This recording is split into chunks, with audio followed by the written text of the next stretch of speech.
갱년기 하면 뭐가 떠오르세요? 시도 때도 없이 열이 훅훅 올라오고 땀이 나고 기분이 롤러코스터처럼 우울했다가 화가 났다가 좋아졌다가 이런 증상들이 생각나시죠? 과거에 이러한 갱년기 증상들이 있었으면 큰일 났었습니다. 그때 벌어진 아주 충격적인 이야기를 하나 해드리겠습니다.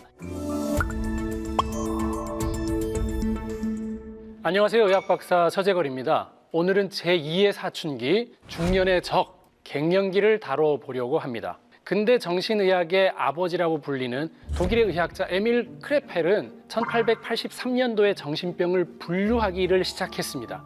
당시 대부분 정신병은 퇴행성이다, 나이 들어서 생기는 거다, 그리고 불치병이다 이렇게 여겨졌는데 당시 유럽에서는 정신질환을 가지고 있다고 한다면 대부분 무조건 감금을 하게 했거든요. 그 근간이 된 것이 1838년에 프랑스에서 발의된 정신이상자에 관한 법안인데요. 이 법안은 정신이상자를 보호하기 위해서는 특별병동을 만들어 놓고 거기다 감금 조건을 명확하게 해서 정신요양원에 구속시키자는 내용을 담고 있었어요. 그리고 1896년에는 개별 정신질환으로 갱년기 우울병을 처음으로 정의를 했습니다. 이런 상황이니까 정신질환으로 분류가 된 갱년기 여성들은 어떻게 됐겠어요? 요양원에 강제로 입원당하게 됐죠. 히스테리 부린다 얘기하지만 그 히스테리가 사실 신경증이라는 뜻이거든요. 히스테리. 이 히스테리가 자궁이라는 말이거든요. 그래서 히스테리는 자궁과 관련돼 있고 자궁 질환이라고 생각을 해서 갱년기 여성들이 업앤다운 되고 하는 이런 것들을 이게 자궁 때문에 생기는 문제구나. 그래서 그걸 전부 다 정신 이상자 취급을 해서 그녀들을 마녀 취급을 해가지고 화형에 처하거나 17세기부터는 감금을 당했습니다. 아주 오래전부터 많은 여성이 갱년기 증상으로 정신질환자로 오해를 받고 부당한 대우를 받았던 거죠. 그래서 1913년도에 갱년기 우울병이라는 진단명은 폐기가 됐지만 이후로도 오랫동안 많은 여성이 강제 입원을 당할 수밖에 없었죠. 과거에는 사실 수명이 50세였어요. 그래서 갱년기가 되면 돌아가시는 분들이 많았어요. 그래서 갱년기 이후의 삶에 대해서 크게 관심이 없었단 말이죠. 근데 지금은 한 번 더 살아야 됩니다. 호르몬 나오는 시기 한 번 살고 호르몬 없는 시기도 한 번 살아야 돼요. 여성은 아이를 가질 수 있는 시기에 가장 꽃다운 여성이었다가 갱년기, 완경기를 거치면서 호르몬이 부족해지면서 모든 걸 손해보는 시기로 바뀌어요. 그러니까 혜택을 충분히 받았다가 혜택이 없어지는 시기입니다. 그러면 이 갱년기 이후의 삶을 어떻게 준비해야 되느냐? 호르몬 있을 때 아껴 잘 쓰다가 이걸 가지고 나중에 후반부 50년을 잘 살게 돼야 되거든요. 그래서 여러분들이 갱년기를 어떻게 보내면 제대로 살 수 있는지, 건강 수명을 누릴 수 있는지 오늘 이 시간에 잘 들어보시면 이 해답을 아실 수가 있겠습니다. 갱년기 하면은 보통 40대 중후반에 월경주기가 서서히 불규칙해지면서 한 5년 정도 그러거든요. 그 시기부터 폐경될 때까지의 기간을 말합니다. 45세에서 55세 요 10년 동안에 주로 일어나는 일입니다. 폐경 진단이 평균이 50세거든요. 폐경 진단은 그럼 어떻게 내리느냐? 사실 남성 경우는 계속해서 정자를 생산해낼 능력이 있지만 여성은 평생 쓸 난자를 보통 100만 개에서 200만 개 정도를 가지고 태어났다가 난자의 수가 점점 줄게 되고 여성 호르몬이 더 이상 나오지 않게 되면 바로 폐경으로 진단할 수가 있습니다. 내가 아무 이유 없이 1년 동안 생리를 안 할 때 보통은 우리가 1년을 기준으로 하고 있고요. 너무 느려지거나 3개월 동안 생리를 안 한다면 병원을 꼭 찾으셔서 호르몬제를 쓰면 되고요. 만약에 그 호르몬제를 써도 생리를 진짜 안 한다면 진짜 검사들을 다양하게 해보는데요. 생리에 관여하는 FSH라는 호르몬 수치가 있고요. 또 난소 기능을 알아보는 AMH라는 호르몬 검사가 있습니다. 이 두 가지를 검사를 해서 정확한 진단을 내립니다. 보통 40대 후반부터는 FSH를 검사해서 40 이상이면 폐경이다. 물론 초음파 소견하고 같이 보면서 진단을 하게 되어 있습니다. 그리고 50대가 안 됐는데 빨리 생리가 끊기시는 분들도 계시는데요. 40세 이전에 조기 폐경되시는 분은 100명 중에 1명, 그리고 30세 이전에 폐경되시는 분은 1000명 중에 1명 정도 비율이 있습니다. 그리고 6개월 이상 생리가 없고 FSH가 40 이상일 때는 조기 난소 부전이거나 조기 폐경으로도 진단을 할 수 있습니다. 그래서 조기 폐경은 어떤 원인이냐, 다양한 원인이 있겠지만 유전적으로는 터너 증후군이라는 그런 질환이 있을 때, 그리고 류머티즘, 관절염, 그리고 루푸스, 갑상샘 질환, 결핵이나 볼거리를 과거에 알았을 때 난소에 염증을 생기는 후유증이 있거든요.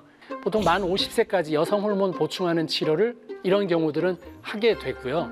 사실 폐경을 하면 생리를 안 하니까 귀찮은 일도 없고 생리통도 없고 좋은 거 아니야 라고 생각할 수 있지만 또 반대급부가 있습니다. 이 여성 호르몬이 하는 역할들이 있기 때문인데 여성이 호르몬으로 혜택을 보는 것 중에 가장 큰 건 뼈를 튼튼하게 한다와 두 번째는 혈관을 깨끗하게 만든다는 그 두 가지가 가장 큰 거거든요. 골밀도를 유지하는데도 에스트로겐이라는 호르몬이 굉장히 중요한 역할을 하고 이 에스트로겐이 이 혈관에 콜레스테롤이 들러붙거나 하는 것들을 막아주기 때문에 여성 호르몬들은 굉장히 장점이 많습니다. 이런 여성 호르몬이 갱년기가 되면 급격하게 줄다 보니까 증상도 갑자기 다양하게 나타나는데 우선 가장 흔한 증상이 열받을 일이 없는데 열난다 그럽니다. 그게 열성 홍조에 있습니다. 그리고 계속 땀이 난다고 하거든요. 땀이 나는데도 몸이 더 한기가 듭니다. 춥습니다. 또 더웠다 추웠다 하니까 감기도 잘 걸리고 몸살도 잘 하게 됩니다. 네, 그래서 문제가 되고요.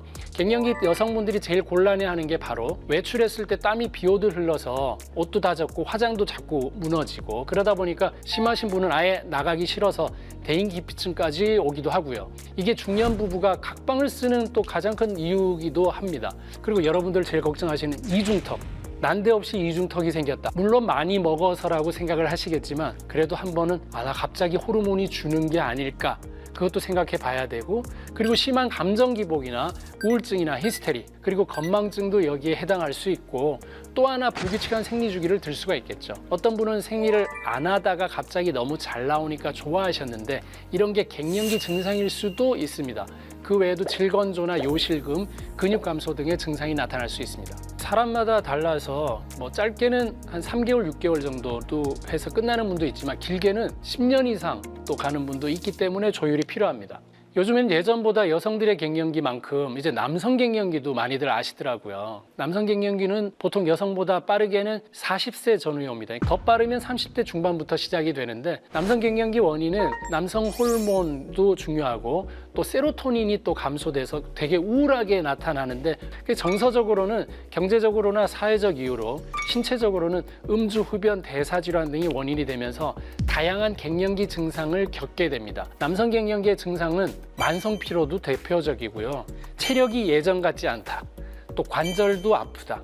발기부전은 대표적인 증상이고 또 우울증이나 신경과민이나 무기력하다. 수면 장애들도 굉장히 많이 나타날 수 있습니다. 남성이 여성만큼 크게 느끼지는 않지만 갱년기를 겪지 않는 것은 아니라는 걸 꼭 기억하십시오. 가장 먼저 여성 호르몬이 줄어들게 되면 체지방 분포에 변화가 생기면서 나이살이라고 하는 내장지방 복부 비만이 늘어나게 되죠. 고지혈증, 당뇨 같은 대사질환, 심근경색, 고혈압 같은 심혈관 질환이나 골밀도가 감소하는 골다공증의 위험도도 높아집니다. 골다공증 환자의 약 80%가 여성이고 폐경 여성의 40% 정도는 골다공증을 가지고 있는 것으로 나타났기 때문에 골다공증으로 인한 골절 환자 수의 절반이 갱년기 여성 환자라고 볼 수 있습니다. 골다공증에 걸리면 일단 골절이 잘 된다는 게 제일 위험한 거고 또 회복이 느립니다. 특히 골반 대퇴골에 골절이 생겼는데 방치를 했다? 1년 이내 사망률이 20%나 되기 때문에 어떻게 보면 암보다 더 무서운 수치라고 볼 수 있습니다. 이유는 대퇴골이 골절이 되면 오래 누워 있어야 되는 입원 기간이 필요하고요. 이게 오래 누워 있으면 색전증이라고 이 혈관을 돌아다니면서 갑자기 막아서 이유도 없이 사망할 수 있는 가능성이 굉장히 높아지거든요. 그래서 움직이지 못하는 게 나중엔 병이 됩니다. 갱년기를 잘 극복을 하는 거는 움직이고 있다. 미래를 위해서 지금도 움직여야 된다라고도 볼 수 있습니다. 그리고 남성분들도 50세가 넘어가면 10명 중에 1명꼴로 골다공증에 걸리고요. 그리고 비만할수록 골다공증에 걸린다는 얘기가 있습니다. 만약에 골다공증으로 고관절이 부러지면 1년 이내 사망하는 사람이 5명 중에 1명이고 대퇴골이 부러지면 1년 내 사망률이 54%나 됩니다. 남성분들도 절대 안심하지 마시길 바라고요. 그렇다면 갱년기는 치료법이 없는가?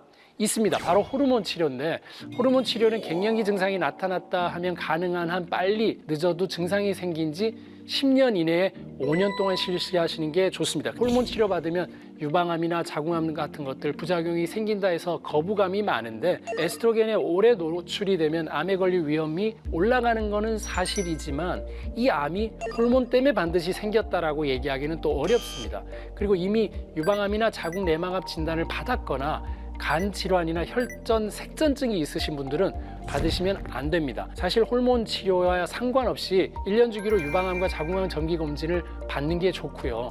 근데 일반적으로 호르몬 치료로 얻을 수 있는 이득이 훨씬 큽니다. 두 가지가 대표적이라고요. 뼈를 튼튼하게 한다와 혈관 깨끗하게 한다. 이 두 가지가 이득이 될 수 있는 겁니다. 그래서 갱년기 증상이 너무 심할 때는 병원에서 전문의와 상담 후에 치료를 받으시는 것도 삶의 질을 높이는 방법입니다. 사실 이게 제일 어려운 건데 지금 살고 있는 시대의 중년분들은 아래로는 자식이 있고 위로는 부모님이 아직도 살아계십니다. 그러면 누가 누구를 위로해야 될지 사실 모릅니다. 자식들로부터 많은 위로를 받아야 되는데 이 자식은 또 사춘기라서 정신이 없잖아요. 그래서 이 부부가 스스로 이걸 극복하기가 쉽지 않기 때문에 정말 그 말 한마디의 격려 굉장히 중요하고 별거 아닌 것처럼 보이지만 식사를 챙겼는지 또 영양제는 좀 드시는지 이런 것들을 그냥 체크만 해도 그렇게 관심을 가져주는 게 가장 좋다고 생각이 듭니다. 갱년기 전까지는 호르몬이라는 거에 대해서 공짜로 우리가 혜택을 받은 거예요. 근데 이 호르몬이 빠지는 순간은 이젠 내가 노력을 해야 돼요. 더 노력해야 돼요, 옛날보다. 그러니까 옛날에 20분 걸었으면 지금은 40분씩 매일 걸어야 됩니다. 그러니까 좋은 루틴을 만드는 게 1번이고요. 그 중에 첫 번째는 탄수화물 여러분 많이 먹었잖아요. 빵이랑 밥이랑 많이 드셨으니까 고기를 포함한 단백질을 꼭 하루에 포함을 시켜라. 두 번째는 반찬을 좀 다양한 가지수를 늘려라. 뭐 진수성찬을 얘기하는 게 아닙니다. 채소가 들어있는지, 삶은 채소도 있고 생채소도 있는지, 그리고 고기 반찬이 있는지 하는 그 비율, 이런 식단을 구성해서 먹는 게 나이살을 빼는 아주 중요한 방법이고, 그 다음에 장기들이 한 50년을 일을 했잖아요. 얘네들 쉬는 시간을 줘야 됩니다. 그래서 12시간 공복을 꼭 지켜야 됩니다. 저도 12시간 공복을 지금까지 지키고 있거든요. 저녁 7시에 식사를 끝냈으면 다음날 아침 7시까지는 뭘 안 먹는 거 되게 간단하거든요.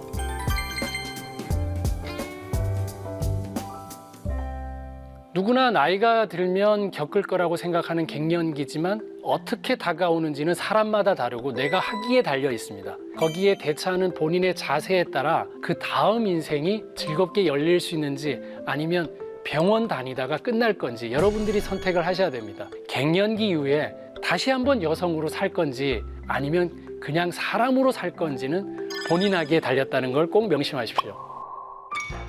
20세기 초 유럽에서 중년 여성들은 땡땡땡 때문에 정신병원에 강제 입원당했다.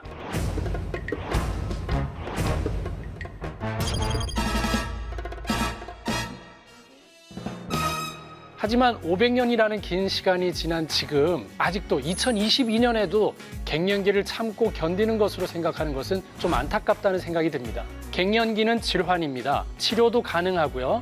참지 말고 치료해서 더 건강하고 행복한 인생을 누리시기 바랍니다.